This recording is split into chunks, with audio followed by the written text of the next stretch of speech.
Инширах сүресі. Рахман, әрі аса рақымды Алланың атымен бастаймын.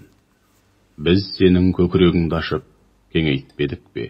Мойныңдағы ауыр жүкті жеңілдетпедік пе?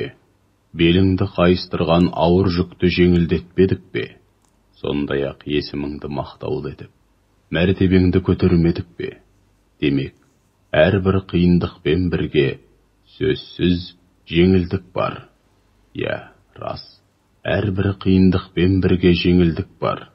Ендеше, бір істі бітірген соң, бірден басқа іске кіріс. Сондай-ақ, қандай іспен айналыссаң да, әрдайым Раббыңа, оның разылығына қарай ұмтыл.